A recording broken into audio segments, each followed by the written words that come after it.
السلام علیکم دوستو، آج کی اس ویڈیو میں ہم بات کریں گے متحدہ عرب امارات کی آزادی کے 50 سال دبئی کی اونچائی کا راز کیا ہے۔ جب اس سال اگست کے پہلے ہفتے میں امریکہ کی ریاست جارجیا کے ایک چھوٹے سے قصبے سے تعلق رکھنے والی نیکول سمتھ لیڈوک نے دنیا کی سب سے اونچی عمارت برج خلیفہ کی چوٹی پہ جا کر یہ کہا کہ hi mom, I am at top of the world, hi mom, میں دنیا کی چوٹی پر ہوں، تو وہ صرف برج خلیفہ کی اونچائی کی بات نہیں کر رہی تھی، یہ اونچائی دبئی کی بھی تھی جو بہت ہی تھوڑے عرصے میں ترقی کرتے کرتے برج خلیفہ بن گیا ہے اور اس میں مزید منزلوں کا اضافہ ہوتا جا رہا ہے۔ جی دوستو، اگر آپ ہمارے چینل پر نیو ہیں تو سب سے پہلے ہمارے چینل کو سبسکرائب کر لیں اور ساتھ ہی گھنٹی کے نشان کو دبا کر آل کی نوٹیفیکیشن کو کلک کر لیں۔ سکائی ڈائیور اور ایکسٹریم سپورٹس کی کھلاڑی نیکول سمتھ برطانیہ کی طرف سے متحدہ عرب امارات UAE کو سفری پابندیوں کی ریڈ لسٹ سے نکالے جانے پر قومی ایئر لائن الامارات یا ایمارٹس کے ایک اشتہار میں کام کر رہی تھیں۔ اس سے پہلے دنیا میں کوئی بھی اشتہار اتنی بلندی یعنی 828 میٹر پر نہیں فلمایا گیا تھا، لیکن اس سے پہلے کسی ملک نے اتنے کم برسوں میں اتنی زیادہ ترقی بھی تو نہیں کی۔ صرف 30 سال پہلے تک جہاں صرف دھول اڑتی نظر آتی تھی، وہاں اب دنیا کی اعلیٰ ترین سڑکیں اور جدید ترین میٹرو چلتی ہوئی دکھائی دیتی ہیں۔ جہاں ایک دو منزلہ مکان نظر آتے تھے، وہاں اب شاندار فلک بوس عمارتیں کھڑی ہیں اور پوری دنیا کے سیاح اور بزنس مین جن کی ترجیح لندن، پیرس اور نیو یارک ہوا کرتے تھے، اب دبئی کا رخ کرتے نظر آتے ہیں۔ متحدہ عرب امارات دراصل 7 ریاستوں دبئی، ابوظہبی، شارجہ، ام القوین، راس الخیمہ، عجمان اور الفجیرہ کا وفاق ہے، جس کا دارالحکومت ابوظہبی ہے۔ تاہم جب بھی متحدہ عرب امارات کا ذکر آتا ہے تو سب سے پہلے ذہن میں نام دبئی کا ہی آتا ہے، اس لیے متحدہ عرب امارات کی بات دراصل دبئی کی بات ہے، اگرچہ ابوظہبی، شارجہ، راس الخیمہ اور دوسری ریاستوں کا بھی اپنا مقام ہے، لیکن دبئی بس دبئی ہے۔ ان ریاستوں کو 1 دسمبر 1971 کو برطانیہ سے آزادی ملی تھی اور اگلے ہی دن یعنی 2 دسمبر کو 6 ریاستوں نے ایک وفاقی اتحاد بنا لیا تھا۔ 7ویں ریاست راس الخیمہ 10 فروری 1972 کو اتحاد میں اس وقت شامل ہوئی جب ایرانی کی بحری فوج نے آبنائے ہرمز میں کچھ جگہوں پر یہ کہہ کر قبضہ کر لیا کہ یہ اس کی ملکیت ہے۔ راس الخیمہ اور شارجہ بھی ان علاقوں پر اپنی ملکیت کا دعویٰ کرتے تھے۔ اس طرح ان دونوں ریاستوں کے اتحاد میں شامل ہونے کے ساتھ ساتھ ایران سے علاقوں پر تنازع بھی اس کے حصے میں آیا جو آج تک جاری ہے۔ ان ریاستوں کے رہنماؤں نے 1820 سے لے کر 1890 تک برطانیہ سے مختلف معاہدوں پر دستخط کیے تھے تاکہ برطانیہ انہیں بحفاظت تجارت کرنے کی سہولت فراہم کرتا رہے۔ برطانیہ انہیں ٹروشیل سٹیٹس الامارات المتصلہ کہتا تھا اور کیونکہ برصغیر پر اس وقت بحکومت برطانیہ کا راج تھا، اس لیے ان ریاستوں کی کرنسی بھی انڈین روپیہ ٹھہری اور اماراتی باشندے اسی میں اپنا لین دین کرتے تھے۔ 1959 میں اس کا نام خلیجی روپیہ رکھا گیا، جس کی قیمت شروع میں انڈیا کے روپے کے برابر ہی تھی۔ بعد میں آزادی کے بعد ان ریاستوں نے اپنی کرنسی متعارف کرائی۔ انڈیا کی جواہر لال نہرو یونیورسٹی کے ڈائریکٹر آف گلف اسٹڈیز کے پروفیسر AK پاشا کے مطابق دبئی میں تقریباً 100 سال پہلے علاقے کے تاجر، چاہے وہ ہندوستان کے ہوں، فارس یا عراق کے، سب یہاں آ کے آہستہ آہستہ جمع ہوئے اور یہ تجارت کا گڑھ بن گیا۔ جب برطانیہ نے یہاں تیل دریافت کیا تو ابوظہبی کے حکمران شیخ زید بن سلطان النہیان اور دبئی کے شیخ راشد بن سعید المکتوم اور امارات کے دوسرے رہنماؤں کو آمدنی آنے لگی۔ بعد میں شیخ زید متحدہ عرب امارات کے پہلے صدر اور شیخ راشد پہلے نائب صدر بنے۔ پروفیسر پاشا کہتے ہیں کہ دبئی کے لوگ موتیوں کی تجارت کرتے تھے اور آس پاس کے علاقے میں جا کر انہیں بیچتے تھے، اسی طرح دوسرے تاجر بھی یہاں آتے اور اپنی اشیاء بیچتے۔ اس علاقے میں تجارت کا ایک نیٹ ورک بن چکا تھا اور تاجر چاہے کویت سے ہوں یا بصرہ سے، وہ ہندوستان کے شہر گجرات یا کیرالہ یا زنزبار جاتے ہوئے دبئی میں ضرور رکتے تھے۔ موتیوں کی تجارت سے اماراتی باشندوں کو بہت فائدہ ہوا، لیکن جب جاپانیوں نے مصنوعی طریقے سے موتی بنانے کا طریقہ دریافت کیا تو آہستہ آہستہ اماراتی موتیوں کی مانگ کم ہونے لگی اور یہ صنعت سکڑتے سکڑتے تقریباً ختم ہو گئی۔ तेल की दरियाफ्त के बाद बहुत से इमाराती बाशिंदों ने मोतियों की सन्नत को छोड़कर तेल के सेक्टर में तिजारत शुरू कर दी, और जब 1971 में उन्हें बरतानिया से आज़ादी मिली तो इसके बाद तेल की पैदावार अचानक बढ़ गई, जिससे इलाके की मईशत को भी सहारा मिला और दुबई तिजारत का गढ़ बन गया। अगर देखा जाए तो पाकिस्तानी फिल्म राइटर रियाज पटालवी को इस बात का क्रेडिट ज़रूर देना चाहिए कि उन्हें 1979 में ही अंदाज़ा हो गया था कि दुबई आगे जाकर दुनिया में अपना एक ऐसा मकाम बनाने वाला है कि दुनिया इसकी तरफ खींचती चली आएगी। उन्होंने दुबई की आज़ादी के सिर्फ 8 साल बाद ही सुपरहिट फिल्म दुबई चलो बनाई, जिसे आज तक पाकिस्तान की कामयाब तरीन फिल्मों में गर्दाना जाता है।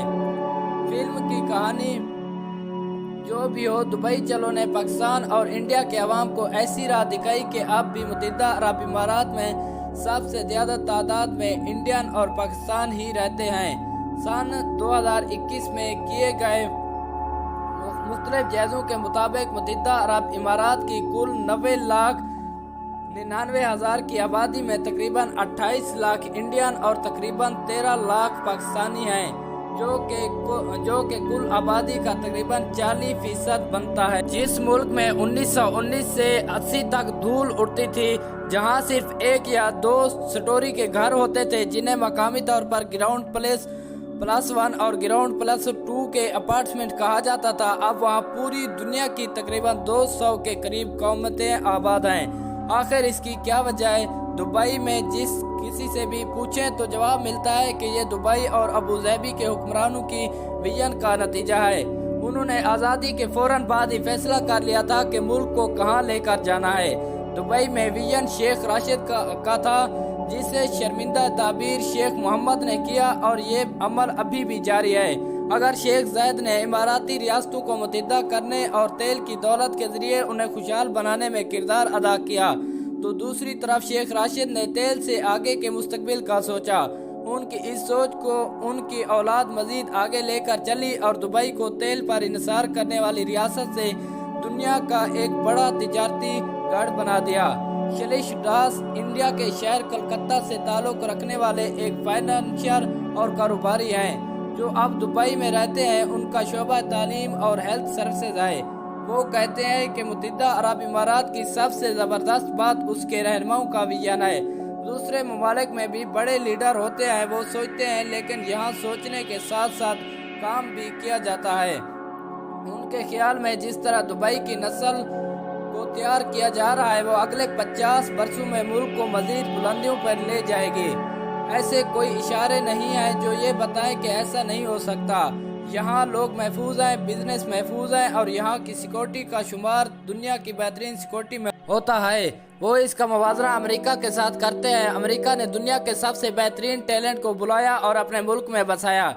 यही हाल मुत्तहिदा अरब इमारात का भी है। वो अच्छे लोगों को बुलाते हैं और उनसे काम करवाते हैं, जो मुल्क की तरक्की के लिए बहुत ज़रूरी है। डॉक्टर पाशा भी दास की इस बात से इत्फाक करते हैं। वो कहते हैं कि दुबई की तरक्की के पीछे सिर्फ और सिर्फ शेख राशिद उल मखतूम का विजन है, क्योंकि दुबई के पास तेल बहुत कम है और वो समझते थे कि अगर वो कारोबार में रेडिकल तब्दीलियाँ लाएंगे, दूसरे ममालिक के बिजनेसमैनों को सहूलियात देंगे, तो वो अपने फ़ायदे के लिए यहाँ ज़रूर आएंगे। दूसरी बात यह है कि वो हर नई चीज़ का तजर्बा करना चाहते थे कि ऐसा करने से किस हद तक उसका फ़ायदा होगा। ज़रा दुनिया को हिला के रख देने वाली आलमी वबा कोविड-19 से निपटने की ही मिसाल लीजिए कि दुबई ने इससे कैसे निपटा है। जब पूरी दुनिया ने इस मूजी वबा की वजह से एक दूसरे के लिए अपने दरवाजे बंद किए हुए थे, तो दुबई इन ममालिक में शामिल था, जिसने पहला मौका मिलते ही मेहमानों को खुशामदीद कहा। जब दुनिया कोई भी बड़ा इवेंट करने से गुरेजा है, तो दुबई में एक्सपो 2020 अपनी पूरी शान से जारी है। बाकी दुनिया की तरह दुबई भी आलमी वबा से मुतासर हुआ है। इन्फेक्शंस को रोकने के लिए यहाँ भी मुल्क को बंद करना पड़ा। माल्स वीरान हुए और दुनिया के मसरूफ़ तरीन हवाई अड्डों में से एक पर कुछ अरसे के लिए तो जहाज़ों की गिन गरज की जगह सिर्फ हवा की साई से सुनाई दी। यहाँ तक कि फ़्लाइटों की बंदिश की वजह से एमिरेट्स एयरलाइन ने अपने बहुत से मुलाजमीन भी फारिग कर दिए। सन 2020 में दुबई की मईशत 11% सिकुड़ गई। लेकिन इसके बावजूद उसने बाउंस बैक किया और अब सभी सेक्टर्स भी बेहतरी की तरफ जा रहे हैं। इस वक्त मुत्तहिदा अरब इमारात की तकरीबन 90% आबादी को कोरोना वायरस से बचाव के लिए वैक्सीन लगवा चुकी है और दुबई, जहां मुल्क की तकरीबन 50% आबादी रहती है, इसमें पेश है। दुबई में हल्शा ग्रुप के चेयरमैन लाल भाटिया कहते हैं कि दुबई की तरक्की का अंदाज़ा इसके कोविड के बहरान से हंगामी बुनियादों पर निपटने से ही लगाया जा सकता है। लाल भाटिया का ताल्लुक इंडिया के शहर कोलकाता से है और वो गुज़श्ता साल ही दुबई मुंतकिल हुए हैं। जब UAE सबसे पहले कोविड के दौरान खुला तो उन्होंने पहली फ्लाइट पकड़ी और यहाँ आ गए। वो पहले भी मुतअद्दिद बार दुबई आ चुके हैं, लेकिन इस मर्तबा उनके यहाँ आने की वजह कुछ और थी। वो कहते हैं कि मैं यहाँ आता जाता रहता था, लेकिन अब मैंने यहाँ अपना मुस्तकिल घर बना लिया है और इसकी सबसे बड़ी वजह दुबई का कोविड के बहरान से निपटना है। जिस तरह उन्होंने कोविड के बहरान से निपटा है वो बहुत मुतासिर कुन है। बाकी दुनिया की तरह उन्होंने उसे एक मालियाती या मुआशी बहरान की तरह नहीं बल्कि सियाहत के एक बहरान की तरह डील किया। उन्होंने ऐसे तरीके अपनाए कि पहले इस सियाहत के बहरान की तरह निपटा जाए। भाटिया कहते हैं कि जब दुनिया के सबसे मालियाती हब बंद थे या मुश्किलात में थे तो सिर्फ दुबई ऐसी जगह थी जो बिजनेस के लिए खुली हुई थी। UAE ने जो 50 साल में किया है उसने मुझ जैसे लोगों को यहाँ खींचा है। ऐसा लगता है कि जैसे दुबई कोविड से निपटने के लिए तैयार था। ये इस लीडरशिप और इस बसीरत का कमाल है कि मुझ जैसे लोग यहाँ आते हैं और कहते हैं कि मैं इसे अपना नया घर बना रहा हूँ। यहाँ लीडर ने सिर्फ वो नहीं किया जो उसे ख्याल आया, बल्कि उसने वो किया जिसकी कम्युनिटी को ज़रूरत थी। भाटिया कहते हैं कि दुबई की लीडरशिप ने बिल्कुल प्रोफेशनल तरीके से पहले इस बहरान को समझा और फिर उससे निपटा। उन्होंने इस बात को यकीनी बनाया कि दुबई बिजनेस के लिए खुला रहे, बल्कि वो 2 कदम आगे गए और एक ऐसा वीज़ा सिस्टम मुतारिफ कराया जिसके तहत दुनिया भर से लोग दुबई आकर यहाँ से अपने घरों में बैठे अपने दफ्तर और कारोबार के लिए काम कर सकते थे। भाटिया को हल्शा ग्रुप के लिए यही एक कारोबारी मौका भी नजर आया। उन्होंने दुबई आते ही वर्क फ्रॉम दुबई प्रोग्राम पर काम शुरू कर दिया, जहां हम ऑफर करते हैं कि दुबई ऐसी जगह है जहां से लोग वर्क फ्रॉम होम कर सकते हैं।